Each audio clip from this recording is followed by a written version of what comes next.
जिल्हा परिषदेच्या आणि पंचायत समितीच्या निवडणुका 10 वर्षांनी होत आहेत, त्यामुळं मतदारांच्या मध्ये प्रचंड उत्साह आहे आणि उमेदवार सुद्धा बरेच दिवस या संधीची वाट पाहत होते.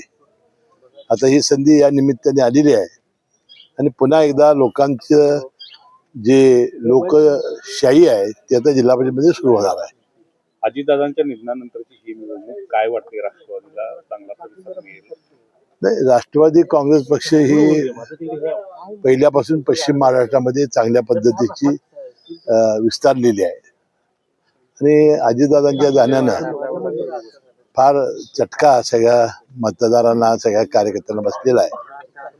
मला वाटतं या निवडणुकीमध्ये जी सहानुभूती आहे अजितदादांची निश्चितपणानं लोक दाखवतील असा विश्वास आहे. आता रोहितदादांनी पण मतदान केलं, त्यावेळी त्यांनी म्हटलं की 12 तारखेला अजितदादांची एकत्रीकरणाची इच्छा होती, ती आम्ही बोलून दाखवणार. 12 तारखेला याची भूमिका पत्रकार परिषदेतून सगळीच मांडणार.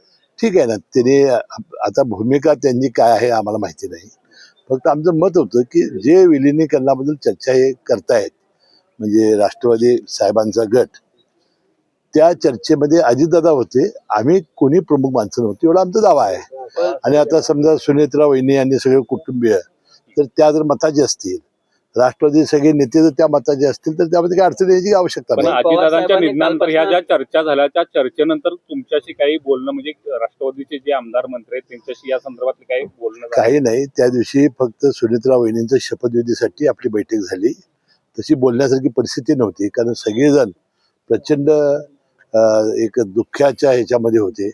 प्रचंड असा झटका बसलेला होता आणि एक ॲटोबॉम्ब पडावा असं राष्ट्रवादींच्या कार्यकर्त्यांच्यावर पडलेला होता, त्यामुळे सगळे सुन्न होते. पवार साहेबांनी बैठक घेऊन त्या ठिकाणी भूमिका मांडणार, काही शंका मनामध्ये आहे, अशा प्रकारची भूमिका मांडलेली आहे. त्याबद्दल सुद्धा मुख्यमंत्री महोदयाने आधीच चौकशी लावलेली आहे. त्याशिवाय केंद्र सरकारने सुद्धा चौकशी सुरू केलेली आहे. त्यातून जो ब्लॅक बॉक्स सापडलेला आहे त्यामुळे चित्र स्पष्ट होईल. जे अहवाल सादर केले जातात ते अगदीच दाखवायची म्हणून काही दाखवले जात आहेत, जे महत्वाचे काहीतरी येणं गरजेचं ते येत नाही असं. आता एक यातला महत्वाचा घटक म्हणजे पवार साहेब, त्यांनी सांगितलं हे काय अपघात नाही, हे प्युअर ऍक्सिडेंट आहे, अपघात आहे सांगितलं त्यांनी. पण पवार साहेबांनी आता बैठका म्हणजे कौटुंबिक बैठका पवार कुटुंबियांच्या सुरू झालेल्या आहेत कालपासून. विशेषतः मोठ्या पवार साहेबांनी यामध्ये लक्ष घातलं नाही. त्यामध्ये बघा त्यांच्या बैठका त्यांचं सातत्याने कुटुंब हे एकत्रच होतं. दीपावलीच्या वेळेला सुद्धा ते सारखे एकत्र येत होते. आता सुद्धा काही 10 दिवस काल होते, 10वा दिवस काल होता आणि या त्यांच्या विधीच्या निमित्ताने सगळं कुटुंब एकत्र आलं असेल आणि त्यांनी काय ज्या चर्चा केल्या ते आपल्याला काय समजण्याची काय आवश्यकता नाही. हसन मुश्रीफांना नेमकं काय वाटतं, दोन्ही राष्ट्रवादी एकत्र आले पाहिजे असं वाटतं? हसन मुश्रीफ नेमकं असं वाटतंय की जो पक्ष ठरवेल ती भूमिका हसन मुश्रीफची असेल. सुनीताताईंनी जर निर्णय घेतला तर तुम्ही सगळे एकत्र करण्यासाठी तयार आहात? आम्हाला करावं लागेल. पवार साहेबांच्या खासदारकीची टर्म लवकरच संपणार आहे, त्यांना पुन्हा संधी मिळणार का याबाबत प्रश्नचिन्ह आहे. संजय राऊतांचं म्हणणं आहे की पवार साहेबांनी निवडणूक लढवावी. आता हा त्यांचा आहे बघा, महाविकास आघाडीचा प्रश्न आहे की काय करावं. काल मी संजय राऊतांचं ऐकलं, ते पवार साहेबांना राज्यसभेत पाठवणार आहेत. त्याबद्दल मी संजय राऊतांचं मनपूर्वक अभिनंदन करतो. नाही, अजितदादांच्या एकूणच या सगळ्या अपघातातून मृत्यू खरं तर तुमच्याच पक्षाचे काही आमदार आहेत ते प्रश्नचिन्ह उपस्थित करतायत आणि उच्चस्तरीय चौकशी सांगितलं ना. बजरंग सोनवणे हे पवार साहेबांच्या गटाचे खासदार आहेत, ते राष्ट्रवादीचे नाहीत. ठीक आहे, आता जे लोक शंका उपस्थित करतायत त्यामुळे चौकशी हाच त्याला आता उपाय आहे, दुसरा कुठला उपाय असू शकतो. मुख्यमंत्र्यांनी या चौकशीचं आणि अपघाताचं राजकारण करू नका असं आवाहन केलं. नाही, त्यांनी काय केलं की रामदास कदमाने जे वक्तव्य केलं होतं सुनील तटकरेच्या बाबतीत, त्याबद्दलचं मला वाटतं मुख्यमंत्र्यांचं जे वक्तव्य आहे त्यात आपापल्या दृष्टीने राजकारण लोक करू नये आणि हे ते एक युतीचे घटक असताना सुद्धा असं वक्तव्य रामदास कदम करतायत, त्याबद्दल मुख्यमंत्री महोदय बोलले असावेत असं मला वाटतंय. पण या सगळ्या प्रक्रियेमध्ये सुनील तटकरे असतील, प्रफुल्ल पटेल असतील यांच्यावर रोष व्यक्त होताना दिसतोय, विशेषतः विरोधक असतील किंवा नाही. मला असं वाटतं, मला त्या सगळ्या प्रक्रियेमध्ये मी होतो. आता आपल्याला ज्या दिवशी अपघात झाला त्या दिवशी त्यांच्या कुटुंबियाची अशी इच्छा होती की लवकरात लवकर सुनेत्रा वहिनींचा हा शपथविधी कार्यक्रम व्हावा आणि त्यांच्या जागेवर आपल्याला पाठवावं अशी त्यांच्या कुटुंबियाची इच्छा होती. आता पवार घराणं हे 3 दिवसांनी आपले सगळे विधी आटोपतात. ते पुरोगामी घराणं आहे आणि त्यामुळे 3रा दिवस झाल्यानंतर 4थ्या दिवशी सुनेत्रा वहिनींना उपमुख्यपदाची शपथ दिली. आता मला एक सांगा, प्रफुल्लभाई पटेल अनेक वर्ष पवार साहेबांच्या बरोबर त्यांनी काम केलेलं आहे. ते कार्याध्यक्ष म्हणून अनेक वर्ष राष्ट्रवादीचं काम करतायत आणि सुनील तटकरे हे साहेब हे प्रदेशाध्यक्ष आहेत. मग आता मला सांगा, दादांच्या अचानक जाण्यानं ही जबाबदारी कोणी मिटिंग कोणी बोलवायची?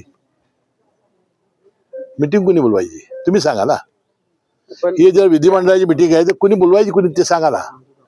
अध्यक्षाने बोलवायची ना. मग सुनील तटकरे विलन कसे? राष्ट्रीय अध्यक्ष त्या आदेशाने बोलवायची. मग प्रफुल्ल पटेल हे विलन कसे? मला हेच कळालेलं नाही. ज्या पक्षाची नेत्याची जबाबदारी तेवढा त्यांच्यावर दुर्दैवानं नीतीने टाकलेली आहे, त्यांनी जर काही पुढे पाऊल टाकलं आणि मिटिंग बोलवली आणि सुनेत्रा वहिनीलाच उपमुख्यमंत्री केलं तर ते विलन कसे काय ठरू शकतात? पण ह्या सगळ्या प्रक्रियेवर ठरवलं या संदर्भात कोण ठरवण्याचा प्रयत्न करते त्यांना नाही, मला माहिती नाही. ते तुम्हीच आता बोलल्यावर कळालं मला. संजय कोण राऊत ते या बोलतंय? सगळ्या प्रकरणावरती वारंवार तुमच्यावरती सगळ्या तुमच्या पक्षावरती टीका करताना पाहायला मिळतात. राष्ट्रवादी हा भाजपचा गुलाम झाला. आता राष्ट्रवादी काँग्रेस पक्ष हा आमचा वेगळा पक्ष आहे. आता यांनी कुणी लुडबुड करण्याची आवश्यकता नाही. आता तो निर्णय घेण्याची समर्थ सुनेत्रा वहिनी आणि आमचा राष्ट्रवादी काँग्रेस पक्ष आहे. याच्यात आता ही लुडबुड का करतायत आणि विनाकारण आमच्या दुःखाच्या प्रसंगामध्ये आम्ही सगळे दुःख शोक सागरात बुडालेले असताना ही मंडळी का डिवचतायत ही शंका मलाही आहे. मतदार यादीमध्ये समन्वय- घोळ अजूनही कायम आहे. शहरातल्या मतदारांचं आता नावं काही जिल्हा परिषद नावं पंचायत समितीच्या पाहायला मतदार यादीत पाहायला मिळत आहेत. अगदी दुबार मतदारांची संख्या देखील वाढलेली दिसते. आता दुबार मतदानाच्या वेळेला त्यावेळेला निवडणूक आयोगाने स्पष्ट आदेश दिले होते, ज्यांची दुबार नावं असतील त्यासमोर लिहा आणि त्यांच्यावर लिहून घ्या. मी इथं मतदान करणार, दुसरीकडे करणार नाही, असे जे करतील त्याच्यावर त्यांनी ताबडतोब कारवाई करावी. अजितदादांच्या प्रकरणावरून तुम्ही जी काही वक्तव्य केली एका बाजूला संजय राऊत तुमच्यावर त्या संदर्भामध्ये संजय राऊत त्या संदर्भामध्ये तुमच्यावर टीका करतायत, दुसऱ्या बाजूला विजय वडेट्टीवारांनी मात्र तुमचं समर्थन केलेलं आहे किंवा तुम्ही जी काही भावना व्यक्त केली ती प्रामाणिक भावना नाही, आहे. आता त्यामुळे समन्वय त्यांच्यामध्येच नाही असं. टीका करण्यासारखं आपलं काही नाही. तुमच्या एक लक्षात येत नाही की माझ्या नेत्याचं दुःखद निधन झालेलं आहे, ज्यानं मला 30-40 वर्ष सांभाळलं आणि ह्याबद्दल माझं विधान कुठे काय आहे? संजय राऊत कशाबद्दल टीका करतात मला काय समजलं नाही. मी वक्तव्य केलं होतं की जे घडलंय ते मी बोललो होतो. आता ती गोष्ट त्यांना का लागावी हे मला काही कळालं नाही. वडेट्टीवारांचा मी मनपूर्वक आभारी आहे की त्याने याबद्दलच्या माझ्याबद्दलच्या भावना ज्या चांगल्या व्यक्त केल्या त्याबद्दल. जिल्ह्यातल्या 2 नंबरच्या जागा तुम्ही राष्ट्रवादी म्हणून लढवताय. किती जागा निवडून येतील वाटतं? राष्ट्रवादी काँग्रेस पक्षाचा महायुतीची सत्ता जिल्हा परिषदेमध्ये येईल. राष्ट्रवादी काँग्रेस पक्षाचा अध्यक्ष होईल. साहेब, चंदगडचे आमदार शिवाजी पाटील यांनी एक व्हिडिओ जारी केला ज्यामध्ये त्यांचं म्हणणं आहे की चंदगडमध्ये विरोधकांकडून पैशाचा मोठ्या प्रमाणावर रात्री वापर करण्यात आल्याचा आरोप त्यांनी केला चंदगडमध्ये. ठीक आहे, पुढं हे नाही, पण काय एका- सांगते नेमकं? आता जे हे करतायत ते राष्ट्रवादी आरोप करतायत बरोबर असं आलो मला. महानगरपालिकेत काल महापौर उपमहापौर झाला. राष्ट्रवादीच्या हातात आता नेमकं काय त्या ठिकाणी असणार सत्तेमध्ये? नाही, आम्हाला त्यांनी सांगितलेलं आहे की 1.25 वर्षाचं महापौर पद ठरल्यामुळं महापौर पद येण्याची शक्यता कमी आहे. पण CM साहेबांना आम्ही जर पटवून दिलं आणि जर दिवस कमी झाले तर महापौर पद द्यायचं त्यांनी ठरवलेलं आहे. दुसरं कुठली समिती? उपमहापौर आणि आम्ही मागेल ती समिती. साहेब मला सांगा की काय आम्हाला वजा करून आपल्या जिल्ह्यामध्ये असं राजकारण होणार नाही. कारण आणि मला भारतीय जनता पक्षाच्या सगळ्या नेते मंडळींचं विशेषतः शिवसेनेचे आभार मानले पाहिजेत की प्रत्येक प्रक्रियेमध्ये ते मला विचारतायत, मला बोलावतायत. नगरपालिका निवडणुकीमध्ये मार्करचा वापर करण्यात आलेला होता. या निवडणुकीत पुन्हा शाईचा वापर करण्यात आला. नाही, त्याला प्रचंड टीका झाल्यामुळं पुन्हा त्यांनी आता यावेळेला शाही आणलेली आहे. पक्षामध्ये आरोप करायला दादा लागला. गेल्यानंतर जी पोकळी निर्माण झालेली आहे ती सर्व व्यवस्थित होण्यासाठी किती काळ जाईल? राष्ट्रीय अध्यक्षपदाची निवड पण काही केली जाईल का? त्याची काय चर्चा झाली? नाही, आता नाही. आता जिल्हा परिषद झाल्यानंतर आम्ही सगळे बसणार आहोत आणि मग आपण सुनेत्रा वहिनी, त्यांचं सगळं कुटुंबीय, राष्ट्रवादी सगळे खासदार, आमदार, सर्व जिल्ह्याचे अध्यक्ष वगैरे बसून हा निर्णय होईल. साहेब, पार्थ पवार असतील, रोहित पवार असतील, या सगळ्यांना आजोबा म्हणजे शरद पवार या नातवांना आता मार्गदर्शन करणार आहे. काय सांगू शकतील किंवा काय नाही, तो त्यांचा कौटुंबिक मामला आहे.